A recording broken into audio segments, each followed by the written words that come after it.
Malapit nang makumpleto ng bida ang sangkap ng Elixir of Life ngunit upang mas lumakas ay naisip niyang magpa-reassess ng rank para makasali sa higher rank dungeons. Samantala naghahanap si Hyun Kichol ng mga maaaring isali sa White Tiger Guild. Nang mapatawag siya sa Guild Master dahil nais magpa-reassess ni Jinwoo ng rank kaya papunta na si Mr. Beck. Habang naghihintay ay narinig ng bida ang usapan ng dalawa na basta't hindi ka isang E-rank ay kikita ka sa pagiging hunter. Tinawag na si Jinwoo upang magtungo sa Black Crystal. Subalit paghawak nito ay nag-error ang kanilang reader kaya naisip ng director na masyadong malakas ang kapangyarihan ng bida para ma-detect nito kaya si Jinwoo na daw ang ika-10 S-rank hunter ng bansa. Nagtatanong si Mr. Choi kay Mr. Woo kung ano ang koneksyon ng White Tiger kay Jinwoo dahil pinayagan nila itong pumasok sa raid. Nang marinig nilang may kaguluhan kaya nais nila itong puntahan. Ikinagulat naman ng mga tao na meron na silang ika-10 S-rank hunter. Naaga ng mga sikat na sila Choi at Woo ang atensyon ng mga tao. At agad namang napansin ni Choi ang aura ng bida subalit nilagpasan lang siya nito. Nang makita ni Choi na nagtungo din doon si Yunho ay nalaman niyang espesyal nga si Jinwoo. Pagsapit ng gabi ay nangako ang bida sa ina na papagalingin niya ito. At sa labas ay naghihintay si Mr. Woo dahil isang malaking asset daw si Jinwoo kaya nagtungo rin mismo si Chairman Go upang makausap siya. Giit ng chairman na meron pang grace period kaya hindi pa niya magagamit ang rank S hunter status. Kaya sinamantala na ito ni Chairman Go bago pa kumalat na isang S rank hunter si Jinwoo ay niyaya niya na itong sumali na lang sa Hunters Association. Dahil kapag sumali daw si Jinwoo sa isa sa mga top 5 guild ay hindi na magiging balanse ang mga puwersa. Naisip rin ng bida na malaking advantage kung magkakaroon siya ng posisyon sa asosasyon. Sa kabila nito ay tumanggi siya sa magandang alok dahil sa dungeon daw siya nabibilang kaya lumukso ang dugo ni Chairman Go na matagal na panahon niya nang hindi nararamdaman. Pagkaalis ng bida ay nanghihinayang talaga si Chairman Go kaya nagyaya siya ng inuman kay Mr. Woo. Samantala ang bida ay iniisip kung paano pa magpapalakas upang mabuo ang Elixir of Life. 50-50 si Boy Yabang dahil binugbog siya ni Sung Il-wan dahil pinagbantaan niya ang pamilya nito. Dahil natalo si Dongso ay hindi daw alam ng assistant kung magagawa nilang mahuli ang lalaki. At dahil sa ginawa sa kanya ni Sung Il-wan ay nais niyang magkaroon ng artifact upang makabawi. Ang mga artifact ay ang mga pinakamalakas na kagamitan kaya napakamahal ng mga ito na siya ring pinuproblema ni Jinwoo. At dahil hindi pa siya opisyal na S-rank ay naisip niyang mag-apply muna sa mining team sa Hunters Guild. Nang tignan nila Chairman Go at Mr. Woo ang record ng bida ay napahanga sila sa dedikasyon nito. Nang mabalitaan nilang sumali ito sa mining team ng Hunters Guild upang makapasok siya sa high rank dungeon. Sa loob ng dungeon ay nakikipaglaban ng master ng Hunters Guild na mabilis na tinapos ang mga halimaw gamit ang pinakamalakas na apoy, saka inutusan ng mga tanker upang maprotektahan sila at kasama rin nito si Choi Hae na sensitive ang pang-amoy. Lumabas na sila Choi at iniwan ng boss upang makuha ng mining team ang mga kristal. Kung saan napansin siya ni Choi Hae pero agad siyang nagtago. Kalaunan ay sama-samang nagmina ang mining team upang makuha ang mga kayamanan pero nais makita ng bida ang dungeon boss. Niyabangan pa siya ng isang asungot subalit ng titigan ay umurong naman ang pototoy. Tapos namangha sila sa lakas na ipinapakita ng bida at ng lunchtime ay nagpaiwan siya dahil nais niyang tignan ng rank A dungeon boss subalit nahuli naman siya ni Choi Hae na nagbabantay. Nagpalusot ang bida na naligaw daw siya doon. Kaya nagpasya na lang siyang umalis kahit hindi pa nasisilip ang pakay subalit nagtaka si Choi Hae kung tunay ba siyang hunter dahil mabango daw si Jinwoo. Pagkabalik ng mining team ay naiinggit ang mga kasama dahil nalaman nilang nakausap ni Jinwoo si Choi Hae.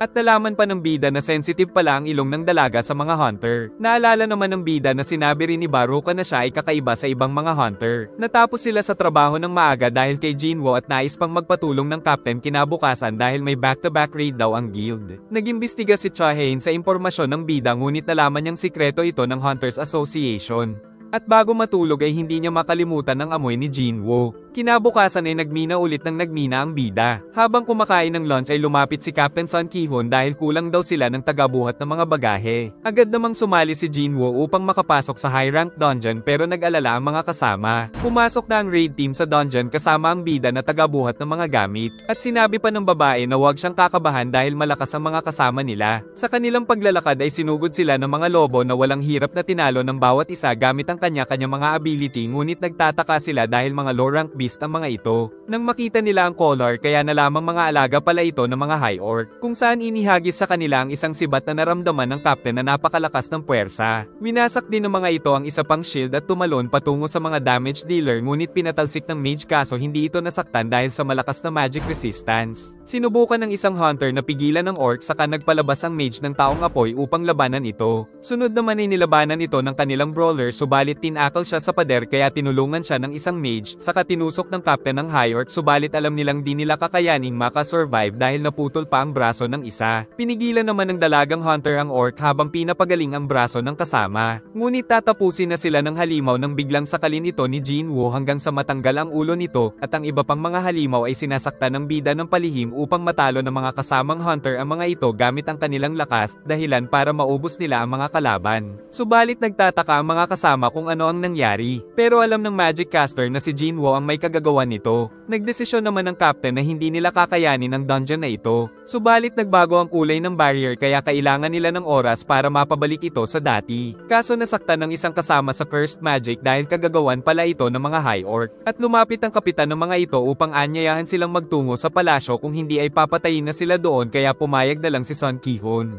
Ngunit sinabi ng mga ito kay Jinwoo na aatake sila agad pag nakita ang boss kaya tumakbo na daw si Jinwoo upang makahingi ng tulong sa labas. Naisip ni Jinwoo na kabaliktaran ito ng nangyari sa Double Dungeon dahil lahat sila noon ay nais mabuhay. Hinahanap ni Miss Cha si Jinwoo nang sabihin ng minerong captain na pumasok si Jinwoo sa dungeon bilang katulong. Samantala pumasok na sila sa kuta ng mga High Orc at nakita ang dungeon boss. Nagtataka si Miss Cha kung bakit pinayagang pumasok si Jinwoo kahit isa lang itong E-rank hunter kaya balak niyang pumasok at binigyan ng pickaxe dahil wala nang ibang sandata doon. Samantala sa loob ay hindi na iniisip ng grupo na makakalabas pa sila ng dungeon dahil sa lakas ng mga High Orc. Nakaramdam sila ng labis na intimidasyon sa pinuno ng mga High Orc saka sinabing papatayin daw sila ng isa-isa para sa kanilang kasiyahan ngunit napansin din nito si Jinwoo. Nagbigay na ng hudyat si Ki-hoon subalit hindi na makakilos ang mga kasama sa takot kaya siya na lang ang sumugod ngunit matindi ang depensa ng dungeon boss. Saka ginamit nito ang gravity upang mabalibag ng maraming beses ang kawawang captain habang walang magawa ang mga kasama kaya iniligtas na lang ito ni Jinwoo. Aatake rin sana ang isang High Orc kaya pinigilan ng bida at inihagis sa itaas. Dahil dito ay naglabas ng nakakatakot na aura ang boss subalit kumpiyansa pa rin ang bida saka pinalabas ang napakarami niyang mga alagad.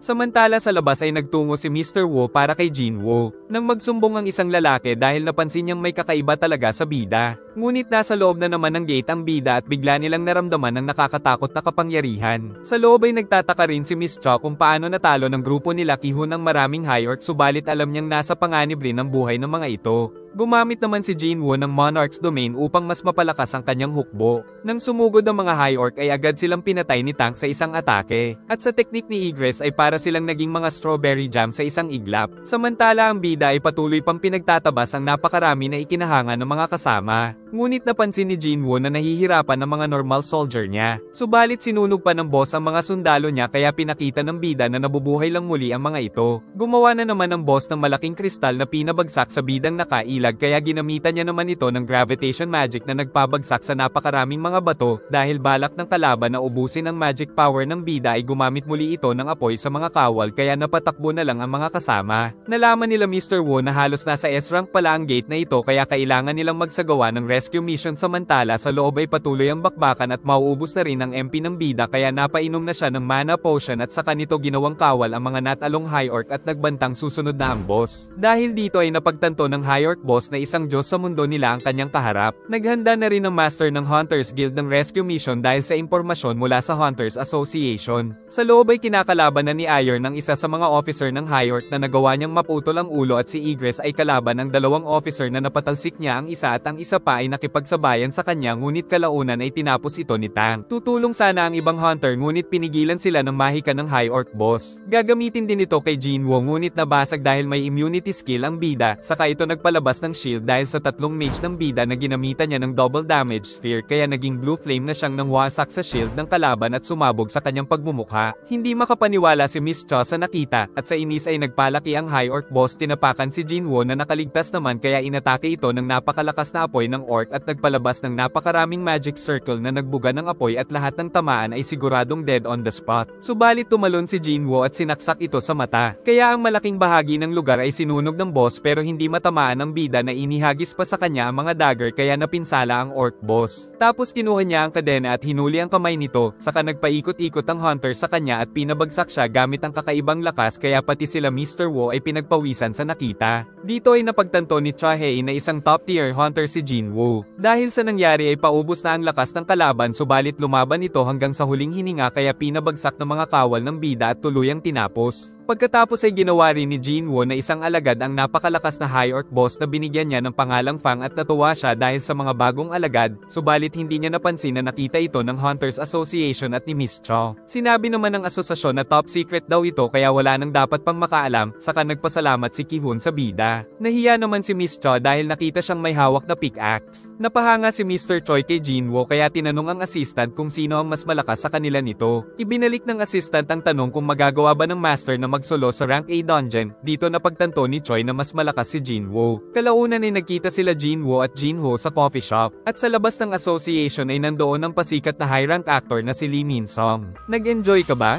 Mag-like and subscribe at pindutin ang bell para updated ka sa susunod na upload. Sana ay nagustuhan nyo at mag-like and subscribe ka na rin para muha-muha chup chup.